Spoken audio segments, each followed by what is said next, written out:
हम तुमको निगाहों में इस तरह छुपा लेंगे, तुम चाहे बचो जितना हम तुमको चुरा लेंगे हो। नमस्कार दोस्तों, मैं हूं श्रीकांत गुप्ता। स्वागत है आप सभी का हमारे यूट्यूब चैनल, हम सब के YouTube channel exam the way of learning पर। तो हमको भी यही काम करना है, मैथ को ऐसे निगाहों में इस तरह से बसा लेना है कि कुछ भी कहीं भी रहे फटाफट हम कर लें। तो हम लोग कर रहे थे नंबर सिस्टम, आपने देखा शेषफल प्रमेय का पार्ट 1। आज हम करेंगे शेषफल प्रमेय का पार्ट 2। उसमें जो शेषफल प्रमेय का पार्ट 1 हम लोग कर रहे थे, उसमें कुछ 2 क्वेश्चन और बचे थे। जिस तरीके से क्वेश्चन आ रहे हैं आजकल पेपर में, तो 2 क्वेश्चन और बचे थे। पहले उसको हम लोग कंप्लीट करेंगे, उसके बाद आज का टॉपिक पढ़ेंगे शेषफल प्रमेय का पार्ट 2। उम्मीद करते हैं आपको वीडियो चला बहुत पसंद आया होगा। अगर पसंद आए तो ये वीडियो पूरा देखिए, अगर पसंद आए तो उसको लाइक कीजिए, शेयर कीजिए और सब्सक्राइब कीजिए, कमेंट करना ना भूलिए। तो चलिए, वो 2 क्वेश्चन मैं आपको बता रहा था, वो आपके सामने लिखा हुआ है। 1 2 3 4 5 6 डाट डाट डाट 45 अंक बटा 8। बोले तो 8 से अगर भाग करेंगे तो शेषफल क्या आएगा। सेम क्वेश्चन वो भी है, 1 2 3 4 5 6 डाट डाट डाट 76 अंक तक ये लिखा गया है ऐसे ही। तो बताइए 16 से भाग करेंगे तो शेषफल क्या आएगा। तो सबसे पहले दोस्तों आप ये जानते होंगे कि 8 से जब हम विभाजित करते हैं किसी संख्या को, तो हमें लास्ट का 3 डिजिट चाहिए होता है। अगर लास्ट के 3 डिजिट 8 से डिवाइड होते हैं तो वो संख्या 8 से डिवाइड हो जाती है। अगर लास्ट के 4 डिजिट 16 से डिवाइड हो जाएंगे तो वो संख्या 16 से डिवाइड हो जाएगी। तो बात आके यहाँ फंसी कि लास्ट के 3 डिजिट हम पता कैसे करें। ऐसे थोड़ी ना लिखा है कि 45 अंक, तो 45 तक लिख दिया गया। 45 डिजिट है, अब उसमें कुछ 2 डिजिट के भी होंगे, कुछ 2 अंकी संख्या भी होंगे और कुछ 1 अंकी संख्या भी होंगे। तो सबसे पहले हमें यही डिसाइड करना पड़ेगा। तो आइए देखते हैं कायदे से कि पहले हमको क्या डिसाइड करना है। मेरे दोस्त, ये संख्या ऐसे लिखी रही होगी 1 2 3 4 5 6 9। 9 के बाद जब हम 10 लिख रहे हैं, 9 के बाद जब हम 10 लिख रहे हैं तो देख रहे हैं कि 2 संख्या आ जा रही है। फिर 11 लिखेंगे तो ऐसे 2 संख्या आ जाएगी। इस तरीके से चल रही है और ये 45 अंक तक चल रही है। तो अगर मैं इसमें पता करूं तो मैं कह रहा हूं 1 से लेके 9 तक कितने अंक लिखे जाएंगे? 9 अंक लिखे जाएंगे। सबसे पहले हमें यही तो पता करना है कि लास्ट में क्या आएगा। 1 से लेके 9 अंक तो लिख गया। अब इसके बाद 2 डिजिट के अंक आ जाएंगे, 2 अंक की संख्या आ जाएंगी। तो देखिए 45 अंक टोटल थे मेरे पास, 45 अंक थे, 45 संख्या नहीं थी, 45 अंक थे। 45 में से हमने 9 अंक निकाल लिया तो बचा मेरे पास कितना? 15 में से 9 गया 6 और यहाँ पे क्या बचा? 15 में से 9 गया 6 और यहाँ पे बचा 3। क्या बचा? 3। फिर से देखिएगा, 45 अंक टोटल थे, हमने क्या किया, उसमें से 9 अंक निकाला तो बचा मेरे पास क्या? 45। 5 में से 9 नहीं गया, 1 कैरी किया तो हो गया 15 में से 9 गया 6 और 4 यहाँ पे 3 हो गया, 3 यहाँ पे हो गया 36। 36 अंक बचे हैं। तो आप बताएंगे, आप कहेंगे सर अगर 36 अंक बचे हैं तो 36 अंक में कितनी संख्याएं बनी होंगी? क्योंकि आगे 2 डिजिट के अंक हैं, आगे 2 डिजिट की संख्याएं हैं। तो 2 से भाग करेंगे तो आप कहेंगे सर 18 अंक, 18 संख्याएं और आगे लिखी गई होंगी, द्विअंकी संख्याएं लिखी गई होंगी। तो दोस्त 18 ये और 9 ये, 18 ये और 9 ये, तो कुल कितनी संख्याएं मेरे पास हो गई? 18 और प्लस 9। तो आप कहेंगे 18 और 9 27 संख्याएं हमारे पास लिखी गई हैं। कितनी संख्या लिखी गई हैं? 27 संख्या लिखी गई है। तो इसका मतलब ये इस तरीके से रहा होगा, लास्ट वाली संख्या हमारी 27 रही होगी। 1 2 3 4 5 डाट डाट डाट 26 और 27 यहीं तक लिखी गई होगी। 26 और 27 तक ये लिखी गई होगी। बात मानते हैं कि नहीं मानते हैं? मानते हैं। 27 तक लिखी गई। हमें लास्ट का 3 डिजिट ही चाहिए था। बोले तो 627 को ही चेक करना है। 627 को जब मैं 8 से भाग करूँगा तो हमारा आ जाएगा 8 सते 56। क्या आएगा? 8 सते 56। यहाँ 12 में से 6 जाएगा तो 6 हो जाएगा, ये हो गया 67। देखिएगा 8 सते 56, 12 में से 6 गया तो 6 हो गया, यहाँ 5 में से 5 गया 0 और 7 हमारा नीचे आ गया। फिर 8 अठाए 64, 8 अठाए 64, 7 में से 4 गया तो 3, 6 में से 6 गया तो 0। तो हमारा शेष का आ गया 3 आ गया। क्या आ गया? शेष 3 आ गया। तो आपने देखा कि कैसे हमने किया। सबसे पहले हमने पता किया कि जो 45 अंक जब हम लिखेंगे तो एक्चुअली किस संख्या तक वो चीज़ें लिखी जाएंगी, किस नंबर तक वो चीज़ें लिखी जाएंगी। तो आपने बड़े ही आराम से वो चीज़ें देखा। तो चलिए स्क्रीनशॉट लीजिए। अब अगला क्वेश्चन देखिए। अगर अगला क्वेश्चन ये वाला आपको समझ में नहीं आए तो इसमें समझने की कोशिश कीजिएगा, सेम ही वो है। फिर से एक बार समझ लीजिएगा कि 45 अंक तक अगर मैं लिख रहा हूँ, 45 अंक केवल लिख रहा हूँ, ना कि 45 संख्या में लिख रहा हूँ। तो 45 अंक जब मैं लिख रहा हूँगा दोस्त, तो 9 तक तो एक एक अंक आए होंगे, लेकिन 9 के बाद जैसे ही मैंने 10 में एंटर किया, जैसा कि मैं यहाँ आपको दिखाया हूँ, तो संख्या तो मैं एक ही लिख रहा हूँ, लेकिन उसमें 2 अंक आ जा रहे हैं। फिर 11 लिख रहा हूँ तो उसमें भी 2 अंक आ जा रहे हैं। तो हमको यही पता करना पड़ेगा कि लास्ट में क्या आएगा। तो हमने क्या किया, 1 से 9 तो 9 ही अंक होंगे, तो हमने पहले 9 अंक निकाल लिया। तो मेरे पास 45 टोटल अंक थे, 9 निकाला तो 36 अंक। अब 36 अंक हैं और 2-2 अंक की ये संख्या लिखी जाएंगी, तो कितनी संख्या लिखी जाएंगी? तो आप कहेंगे सर 18 संख्या लिखी जाएंगी। और अगर 18 संख्या लिखी जाएंगी 2 अंक की, और 9 तक तो हमने पहले ही लिख लिया है, तो टोटल कितनी लिखी जाएंगी? तो आप कहेंगे सर 27 तक लिखी जाएंगी। इसका मतलब लास्ट 27 रहा होगा और उसके पहले क्या रहा होगा? 26 रहा होगा। हमको 3 संख्या लेनी थी, लास्ट की 3 डिजिट लेनी थी, तो हमने ले लिया 627। 627 को हमने 8 से भाग लगाया तो देखा 3 आया, तो वही हमारा 3 शेष हो गया। अब समझते हैं, आपको आ गया होगा। आगे समझिए। 1 2 3 4 5 6 डाट डाट डाट 76 तक लिखा हुआ है। 16 से इसे हमें भाग करना है। तो आई गेस आप समझते होंगे 16 से भाग करना, तो हमको लास्ट का 4 अंक पता होना चाहिए। क्या पता होना चाहिए? लास्ट का 4 अंक। अब लास्ट का 4 अंक जब आप लिखेंगे तो यही कॉन्सेप्ट यहाँ भी लगेगा। 1 से 9 तक जब आप लिखेंगे तो आप कहेंगे सर टोटल 9 संख्या लिखी जाएगी, टोटल 9 संख्या लिखी जाएगी। लेकिन जब 10 से लेके आगे लिखना चालू करेंगे तो आपकी 2 अंक की संख्या आ जाएंगी। क्या आ जाएंगी? 2 अंक की संख्या आ जाएंगी। तो हमें पहले पता करना पड़ेगा कितनी 2 अंक की संख्या आएंगी। तो टोटल तो 76 अंक है हमारे पास, टोटल 76 अंक है हमारे पास। 76 में से हमको क्या सब्ट्रैक्ट करना है? 9 को घटाना पड़ेगा। तो आप 76 में से जब 9 को हटाएंगे तो 16 में से 9 गया 7 और यहाँ हो गया 6। तो आप कहेंगे सर 67। क्या बचा हमारे पास? 67 हमारे पास बचा है। अब भाई 67 में 2 पेयर तो बनेगा नहीं, तो हमने पहले 67 को 2 से भाग किया, या पहले 67 में से 2 को भाग कर लीजिए, 2 को भाग कर लीजिए। तो आप कहेंगे सर 33 जोड़ा, तो ये टोटल बन जाएगा। देखिए 2 3 6, 2 3 6 और 1 बच जा रहा है शेष। 1 क्या बच जा रहा है? शेष। यानी कि 33 तो जोड़ा हम लिखेंगे, मतलब 33 2 अंक की संख्या तो हम लिख पाएंगे। उसके बाद 1 अंक हमको और लिखना पड़ेगा। अब जरा समझिएगा ये क्या चीज़ है, इसीलिए इस क्वेश्चन को हमने लिया था, थोड़ा सा अलग है भाई मेरे। मैं ये कह रहा हूँ कि टोटल 76 अंक है, मैं 1 से 9 तक तो लिख दूंगा। 9 के बाद मैं जब 2 अंक की संख्या लिखना चाहूँगा, 10 11 12, तो ये तब ऐसे 33 जोड़े तक तो ये चलेगी 2 अंक की संख्या। लेकिन उसके बाद 1 अंक और बच रहा है। मान लिया, मोटी मोटा बात, मान लो कि ये चल गया 73 तक, 73 तक चल गया, तो एक और संख्या हमको लिखनी पड़ेगी 7। बात समझ रहे हैं? एक और संख्या हमको लिखनी पड़ेगी 7। अब उसी को देखिए, तो भाई मेरी तो 9 अंक की संख्या, 1 अंक की संख्या हो गई 9, एक वाली हो गई 9, ठीक। 2 अंक की संख्या कितनी हो गई? 33 हो गई।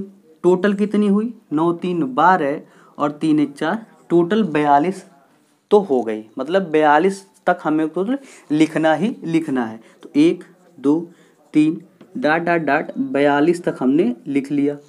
और इसके पहले क्या आएगा? तो आप कहेंगे सर 41 रहा होगा। लेकिन एक संख्या अभी मेरी और बच रही है, 1 अंक और बच रहा है, तो इसके बाद क्या आएगा? 43। लेकिन 43 तो टोटल नहीं आएगा क्योंकि उसका जोड़ा नहीं बना था, तो 1 हमको और लेना पड़ेगा। तो अगला हमने 43 का केवल 4 ले लिया। क्या ले लिया? 4 ले लिया। अब हमको 16 से डिविजिबिलिटी चेक करनी है, तो हम लास्ट का 4 अंक ले लेंगे। क्या करेंगे? लास्ट का 4 अंक ले लेंगे। तो चलिए इसी 14 और 24 को, इसी को 16 से भाग करके आप देख लीजिए। 16 से जब आप भाग करेंगे तो 16 8 128, 16 9 144 नहीं जाएगा, तो 16 8 128। 12 में से 8 गया आपका, हो गया 4। 3 में से 2 गया, हो गया 1 और यहाँ हो गया 4। फिर 16 9 144, 44। आपने देखा 4 अंक में पूरी तरह से भाग चला गया, इसका मतलब इसका शेष कितना बचेगा, 0 बचेगा। शेष क्या बचेगा, 0 बचेगा। उम्मीद करते हैं अब आपको समझ में आ गया होगा। नहीं समझ में आएगा तो एक बार वीडियो को रिवाइंड कीजिएगा, पूरी तरह से चीज़ें समझ में आ जाएंगी। चलिए स्क्रीनशॉट लीजिए, फिर आज की क्लास चालू करते हैं। इस स्लाइड में आपके सामने 3 नियम लिखे गए हैं और इन्हीं नियमों पे आज का क्लास बेस्ड है। 3 नियम क्या क्या है? यदि किसी संख्या m को x से विभाजित किया जाता है तो शेषफल r1 आता है। पुनः किसी दूसरी संख्या n को x से विभाजित किया जाता है तो शेषफल r2 आता है। तथा जब उन दोनों संख्या को बोले तो m और n को x से भाग करते हैं तो शेषफल r3 आता है। तो असली भाजक जो आएगा, जिससे हम बार बार भाग कर रहे थे, वो क्या होता है, r1 plus r2 minus r3 होता है। ये आपका एक ट्रिक है। अगला है, यदि किसी संख्या को भाजक से भाग दें तथा फिर उसी संख्या के दुगने को उसी भाजक से भाग दें तो शेषफल क्रमशः r1 और r2 आता है। मतलब एक संख्या को भाग दिया तो शेषफल r1 आ गया, फिर उसी संख्या के दुगने को उसी भाजक से भाग दिया तो शेषफल r2 आ गया। तो असली भाजक क्या होगा, 2r1 माइनस r2। तीसरा है, यदि किसी संख्या को एक निश्चित भाजक से भाग दें तो शेषफल r आता है, फिर उसी संख्या के दुगने को अगर उसी भाजक से भाग दें तो शेषफल क्या आएगा, तो होता है शेषफल को ही हम दुगना करके भाजक से भाग देते हैं। जरा इस पे थोड़ा सा डेमो देखिएगा, फिर क्वेश्चन देखिएगा। मैं ये कहने की कोशिश कर रहा हूँ, मान लीजिए आपने 5 को 3 से भाग दिया तो आप कहेंगे सर इस समय में रिमाइंडर क्या आएगा, 2। फिर कहा कोई दूसरी संख्या ले लिया 10, 10 को 3 से आपने भाग दिया तो आपका इस समय रिमाइंडर क्या आ गया, तो आप कहेंगे 1। फिर आपने क्या किया, दोनों को जोड़ दिया, 5 और 10 को जोड़ दिया, 15 को जब आपने 3 से भाग दिया तो आप कहेंगे रिमाइंडर क्या आएगा, 0। तो अब यहाँ पे तो मैं 3 से भाग दे रहा था तो आप जान रहे हैं, 3 से मैं भाग दे रहा था तो आप जान रहे हैं। लेकिन जब ये नहीं पता होता, ये आपको नहीं पता होता 3, तो यही पता करने के लिए हमने कहा था कि r1 plus r2 minus r3, तो 2 प्लस 1 माइनस 0, तो आ गया 3। असली भाजक क्या आ गया, 3। और देखिए हमने भाग भी किया था 3 से, 3 से हमने भाग भी किया था, बस यही चीज़ है। अगला मैंने कहा कि अगर किसी संख्या को भाग दिया, इसी संख्या को देख लीजिए, जब आपने 5 से भाग किया, क्या किया आपने, 5 को भाग किया 3 से तो आपने देखा यहाँ पे 2 शेष आ रहा है। फिर आपने 5 को दुगने को, 5 के दुगने को बोले तो 10, 10 को 3 से भाग दिया तो आपका आ गया 1, शेषफल क्या आ गया, 1। तो मैंने बोला था भाजक, क्या बोला है, भाजक, और कहा है 2 इंटू r1, r1 बोले तो 2 माइनस r2, r2 बोले तो 1, तो ये क्या आ गया, 3। भाजक क्या आ गया, 3। और आपने देखा हमने 3 से भाग भी किया है। चौथा क्या है, यदि किसी निश्चित संख्या को निश्चित संख्या से भाग दें, जैसे यही संख्या है कि अगर आपको 5 को भाग देना है 3 से तो आपने देखा 2 शेष आ गया। अब मैं कह रहा हूं कि अगर इसी के दुगने को 3 से भाग दें तो क्या शेष आएगा, तो भाई आप 5 का दुगना करिए बटा 3 से भाग दीजिए तो भी 1 आएगा। और मैंने कहा कि भाई इसको दुगना करने से अच्छा है तुम शेष को ही दुगना कर दो, तो शेष को जब दुगना करेंगे तो आ जाएगा 4, और 4 को 3 से भाग देंगे तब भी क्या आएगा, 1 शेष आ जाएगा। तो दोनों बातें वही है। तो मैंने कहा जब भी ऐसा कंडीशन आएगा तो आप शेष को ही दुगना करके भाग दे दीजिएगा।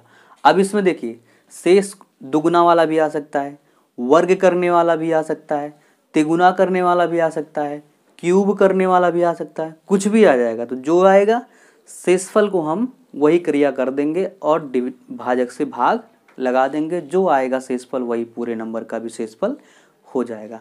समझ में आ रहा है तो बोलिए हाँ, थंबनेल दबा दीजिएगा एक बार और वीडियो को लाइक कर दीजिएगा। लीजिए स्क्रीनशॉट इसका। देखिए इस स्लाइड में उसी नियमों से संबंधित 2 क्वेश्चन है, तो चलिए करते हैं इसको। जब किसी संख्या को किसी भाजक से भाग करते हैं तो शेषफल 63 आता है, उसी संख्या के दुगने को उसी भाजक से भाग करते हैं तो शेषफल 55 आता है, तो भाजक क्या होगा। तो अभी हमने आपको बताया, तो जो भाजक होगा वो होगा 2r1 माइनस r2। तो यहाँ से 2r1 की जगह पे 63 माइनस r2 की जगह पे 55।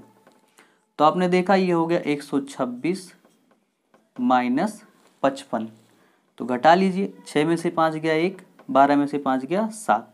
तो असली भाजक क्या आ गया? 71 आ गया। उम्मीद करते हैं आपको समझ में आया होगा। एकदम आसान क्वेश्चन था, फार्मूला बेस्ड था। आगे, दो संख्याओं को एक निश्चित भाजक से भाग करने पर शेषफल क्रमशः 437 और 298 आता है। जब उन संख्याओं के योग को उसी भाजक से भाग करते हैं तो शेषफल 236 आता है। तो भाजक क्या होगा? तो ये वाला पहले नियम पे है, जब मैंने बताया था कि भाजक बराबर हो जाएगा r1 plus r2 minus r3। तो r1 क्या है आपका 437, r2 क्या है 298 माइनस r3 क्या है 236। तो जोड़ लीजिए, इसको पहले यहीं घटा लेते हैं। 8 में से 6 गया 2, 9 में से 3 गया 6, 2 में से 2 गया 0, प्लस 437 प्लस 437। अब देखिए 60 30 90 और 7 2 9 99, तो 499 हो गया आपका भाजक। देखिए कितना आसान क्वेश्चन था, एकदम फार्मूला बेस्ड, फार्मूला लगाया और आंसर लिख लिया। चलिए इसी पे कुछ और अच्छे क्वेश्चन देखते हैं, स्क्रीनशॉट ले लीजिए। इस स्लाइड में आपके 2 क्वेश्चन और हैं, तो चलिए उनको देखते हैं वो किस तरीके से हैं। यदि किसी संख्या को 12 से भाग दिया जाए तो शेषफल 8 आता है। उसी संख्या के 7 गुने को जब 21 से भाग करते हैं तो शेषफल क्या होगा? तो इसका मैं आपको 2 तरीका बताऊंगा, उसमें से जो छोटा है उसको आपको लेना है, क्योंकि वो तरीका मैं आपको पहले भी बता चुका हूँ। तो चलिए देखिए, सबसे पहले तो ऐसे में हमको पुराना भाज्य पता करना पड़ता है। पुराना भाज्य पता करना पड़ता है, मतलब वो कौन सी संख्या रही होगी जिसको भाग दिया गया होगा। तो जब भी आपके सामने इस तरीके से क्वेश्चन आए कि उसके 7 गुने को 21 से भाग किया जाता है, मतलब भागफल बदल जाए, क्या हो जाए? भागफल बदल जाए। तो आपको एक चीज ध्यान देना होगा, भागफल बदल रहा है अगर, तो आपको सबसे पहले भाज्य पता करना पड़ना होता है। भाज्य बोले तो वो नंबर पता करना पड़ता है, वो नंबर क्या रही होगी। तो हमको तो ऐसे पता नहीं चल पाएगा, तो हम क्या करते हैं, अपने मन से भागफल 1 मान लेते हैं। क्या करते हैं? अपने मन से भागफल 1 मान लेते हैं। तो अगर भागफल 1 रहा होगा तो भाज्य क्या हो जाएगा? और आप फार्मूला जानते हैं, भाज्य बराबर होता है भाजक गुणे भागफल प्लस शेष। ये फार्मूला आप जानते होंगे, इस मैंने नहीं बताया क्योंकि पता है कि ये सबको पता होता है। 2 3 4 से ही शुरू हो जाता पढ़ना। तो यहाँ से मैंने कहा कि भाजक, तो किसी संख्या को 12 से भाग दिया गया तो भाजक तो 12 हो गया। भागफल हम हमेशा अपने मन से मानते हैं 1, तो 1 हो गया, प्लस शेष 8 बचा है। तो ये संख्या हमारी रही होगी 20। हम क्या करते हैं ना, सबसे छोटी संख्या निकालते हैं ऐसे में, मिनिमम नंबर। और मिनिमम नंबर तभी मिलता है जब मुझे भागफल सबसे छोटा छोटा हो, तो 1 हमने मान लिया। अब यह संख्या हो गई मेरी 20। इसी 20 के 7 गुने को, 20 के 7 गुने को जब 21 से भाग करेंगे तो पूछ रहा है शेष क्या होगा। तो हमने इसके लिए आपको एक तरीका तो बताया है, आज एक तरीका और बता दे रहा हूं। एक तरीका हमने पिछले क्लास में बताया था, आपने ध्यान दिया होगा। मैंने क्या किया था, 7 से पहले इसको काट दिया था। मैं वहां पे पावर निकाल के काटता था, पूरा वीडियो देखिएगा, पावर निकाल के काटता था। तो 7 यहाँ था, 7 से हमने काट दिया, आ गया 3। अब ये मेरा ये सवाल बन गया 20/3। तो यहाँ से शेषफल तो सब निकाल लेंगे, r बराबर 2। लेकिन मेरे दोस्त, मैंने 7 को काट दिया, तो जब 7 से हमने काटा है, मतलब 7 से हमने भाग कर दिया भाजक को, तो हमें यहाँ शेषफल में 7 से गुणा भी कराना पड़ेगा। पीछे क्लास में हमने बताया था, जो हो गया 7 दूना 14। असली शेषफल क्या आ गया? 7 दूना 14। दूसरा तरीका देखिए, जो जेन्युइन तरीका सब बताते हैं, उसको देख लीजिए M2 को। हम M2 में क्या करते हैं, इस 20 गुणे 7 जो है इसको 21 के टर्म में लिखते हैं, जो मैंने आपको बताया पीछे 21 के टर्म में जैसे बाइनोमियल में बनाते थे। तो इसको मैं लिख सकता हूँ 21 माइनस 1 और गुणे 7 बटा में 21। अब जब मैं इसको भाग करूंगा तो ये 21 वाला पद आएगा जो वो कट जाएगा 21 से, तो केवल शेषफल जो बचेगा वो मेरा -1 गुणे 7 बटा में 21, क्योंकि इस वाले पद में तो जब इसको अलग अलग करेंगे तो 21 सब में आएगा, तो भाग हो जाएगा। बस खाली ये वाला फैक्टर बच रहा है -7 बटा 21, यहाँ से आ गया -7 बटा में 21। तो अगर मैं कहूँ तो यहाँ से मेरा शेषफल क्या हो जा रहा है -7। और मैंने आपको पिछले ही वीडियो में बताया कि शेषफल कभी माइनस नहीं हो सकता। जब माइनस आता है तो हम क्या करते हैं, भाजक में से घटा के शेषफल लिखते हैं। तो असली वाला क्या शेषफल हो जाएगा, तो आप कहेंगे भाजक था हमारा 21 माइनस 7 बराबर 14। तो देखिए यहाँ से भी 14 आया, और जो मैंने काट के गुणा वाला बताया था वो भी मैंने कहा था। जब आप भागफल निकालते हैं तो भी ये चीज़ें सही है, लेकिन जब आप शेषफल की बात कर रहे हैं, 7 से जैसे ही आपने भाजक को काटा तो आपने गलत किया, आपने भाजक ही बदल दिया मेरे भाई। और जब भाजक आप बदलेंगे, मैथ कहता है जितना आप हमारे अंदर चेंजिंग प्लस में करेंगे उतना ही माइनस में करना पड़ेगा। मतलब अगर गुणा करते हैं तो भाग करना पड़ेगा, भाग किए हैं तो गुणा करना पड़ेगा, प्लस किए हैं तो माइनस करना पड़ेगा, माइनस किए हैं तो प्लस करना पड़ेगा। तो यहाँ पे हमने क्या किया था, भाजक को 7 से भाग कर दिया था। तो दोस्त जब भाजक को 7 से भाग किया था तो हमने शेष में 7 से गुणा करना पड़ेगा, यही हमने किया है। आगे देखिए, एक संख्या को 555 तथा 445 के योग से विभाजित करने पर भागफल उनके अंतर के 2 गुने के बराबर आता है और शेषफल 30 आता है, तो संख्या बताइए। तो ये भी स्टैंडर्ड फार्मूले पे है, भाज्य बराबर भाजक गुणे भागफल प्लस शेषफल, इसी पे है। सबसे पहले आप यहाँ पे एक बात समझ लीजिए, उम्मीद करता हूँ आता होगा, फिर भी बता रहा हूँ। ऐसे आप भाग लगाते हैं और यहाँ पे कुछ शेष बच्चा है, यहाँ पे जो होता है वो होता है भाजक, यहाँ पे जो होता है वो होता है भाज्य, यहाँ पे जो होता है वो होता है भागफल, और जो नीचे होता है उसको बोलते हैं शेष। ये आप मानते हैं, समझ में आया होगा। स्क्रीनशॉट ले लीजिए क्योंकि मैं मिटाने जा रहा हूँ। अब देखिए, अब हमसे ये पूछ रहा है कि तो संख्या बताइए, जिसमें भाग दिया गया था वो संख्या। मुझे क्या चाहिए था, भाज्य चाहिए था। इसके लिए मुझे भागफल चाहिए और शेषफल चाहिए और भाजक चाहिए। तो शेषफल तो दोस्त दिया गया है, यहाँ पे भाजक भी दिया गया है। एक संख्या को 555 तथा 445 के योग से विभाजित किया जाता है, मतलब इसके योग से विभाजित किया जाता है। मुझे केवल मेरे पास दे दिया है, भाजक भी दे दिया है। भाजक क्या दिया है, 555 प्लस 445 बोले तो 1000 भाजक है। शेष क्या दिया है, तो आप कहेंगे सर शेष दिया है 30। मुझे भागफल चाहिए, क्या चाहिए, भागफल। अगर ये मिल जाए तो मैं फार्मूला लगा के निकाल दूंगा। भागफल के लिए यहाँ दे रखा है कि जब हम इसके योग से विभाजित करते हैं संख्या को, तो जो भागफल आता है वो उनके अंतर के 2 गुने के बराबर है। बोले तो 555 और 445 के अंतर के 2 गुने के बराबर। किसके, 2 गुना किसका, 555 माइनस 445, इसके 2 गुने के बराबर है। तो क्या आ गया, 20। क्या आ गया, भागफल 20 आ गया। अब मुझे सब मिल गया, भाजक मिल गया, शेष मिल गया, भागफल मिल गया, मुझे भाज्य चाहिए। तो आप कहेंगे सर भाज्य बराबर होता है भाजक 1000 गुणे भागफल 20 प्लस शेषफल 30। तो आप कहेंगे ये हो गया 20,000, 1 2 3 4 शून्य 4 शून्य 2 प्लस 30 जोड़ देंगे तो आप कहेंगे 20,030। तो आपका भाज्य क्या हो गया, 20,030। तो ये समझ में आया होगा। तो बस रिमाइंडर थ्योरम यहीं तक। अब मैं कल आपको पढ़ाऊंगा गुणनखंडों की संख्या, जिसमें मैं आपको पढ़ाऊंगा अभाज्य गुणनखंड, केवल गुणनखंड, रेशनलाइजिंग फैक्टर मतलब परमेयीकरणीय गुणनखंड जो नया नया एनटीपीसी में पूछा गया नए तरीके से वो। बाकी जितने भी तरीके के गुणनखंड बोले तो फैक्टर होते हैं वो सारे क्वेश्चन कल के एपिसोड में आपको मिलेगा। ये रिमाइंडर थ्योरम का पार्ट 2 यहीं कहीं कंप्लीट होता है। इससे बाहर आपसे कोई भी सवाल नहीं पूछा जाएगा।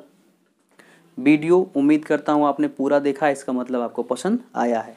तो पसंद आया है तो आप जानते हैं डेली बेसिस पे क्या करना है, लाइक शेयर और सब्सक्राइब। नए हैं तो सब्सक्राइब कर लीजिएगा, खूब शेयर कीजिए, कमेंट कीजिएगा जो भी होगा। तो चलिए फिर मिलते हैं अगले सेशन में, तब तक के लिए बाय बाय, धन्यवाद, टेक केयर।